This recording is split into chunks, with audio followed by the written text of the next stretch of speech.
ఒకటే మాటండి. వారు ఇంకే విధమైనటువంటి పరపక్షాలు లేవు అన్నటువంటిది లోకము చూడాలి అని సంఘము గురించి. That's what god's expectation. CBC సంఘమా, దేవుడు మనల్ని చూస్తున్నప్పుడు వ్యూహిత సైన్యముగా మనము కనబడగలుగుతున్నాము. వ్యూహిత సైన్యములో ఉన్నటువంటి క్రమశిక్షణ మనలో ఉందా? వ్యూహిత సైన్యములో ఉన్నటువంటి ఐకమత్యము మనలో ఉందా? ఒకసారి ప్రశ్నించుకుందాం. లేఖనాలు సెలవిస్తున్నాయి. ఈమె ఎవరు, ఆమెకు ఏం లక్షణాలు ఉండాలి అంటే సంఘము సంధ్యారాగం చూపట్టాలి, ఉదయకాల ప్రార్థన అనుభవం. సంఘము చంద్రబింబమంత అందము కలదై ఉండాలి. ప్రార్థించేటువంటి సంఘము ప్రతిబింబింపజేస్తుంది.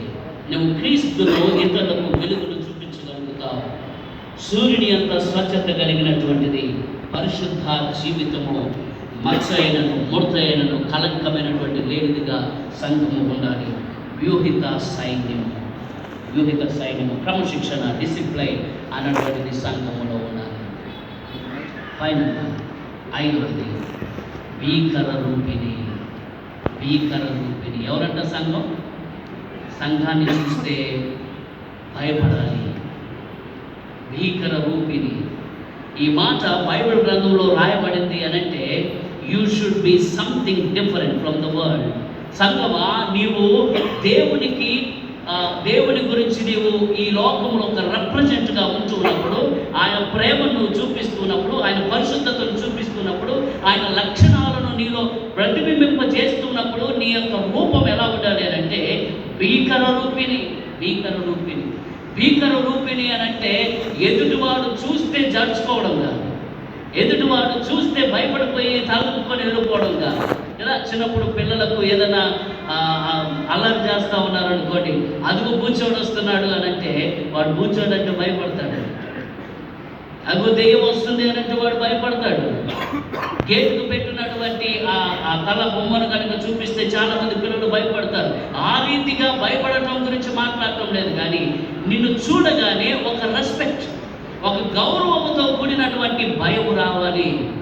మనకంటే పెద్దవారు, ఉన్నతమైనటువంటి వారు మన మధ్యకు వస్తూ ఉన్నారు అంటే ఆటోమేటిక్గా వి విల్ స్టాండ్ అప్. మనం లేచి నిలబడతాం. ఎవరు చెప్పాల్సినటువంటి అవసరం లేదు. వాళ్ళు వస్తూ ఉన్నప్పుడు మనం లేచి నిలబడతాం. కారణం, నేను లేచి నిలబడకపోతే ఆయన నన్ను కొడతాడని కాదు, నన్ను చంపేస్తాడని కాదు. Out of respect, out of honour నేను ఆయనకు ఆ గౌరవాన్ని ఇస్తూ ఉన్నాను. దేవుని వాక్యం అంటుంది, నా సంఘమా నువ్వు ఎలా ఉండాలి అంటే భీకర రూపిణిగా నీవు ఉండాలి. భీకర రూపాన్ని గురించి, టీవీ హుందాతనాన్ని గురించి బైబిల్ మాట్లాడుతుంది. సామెతల గ్రంథం 30వ అధ్యాయము 30-31 వచనాలు. Proverbs chapter 30 verse 30 and 31.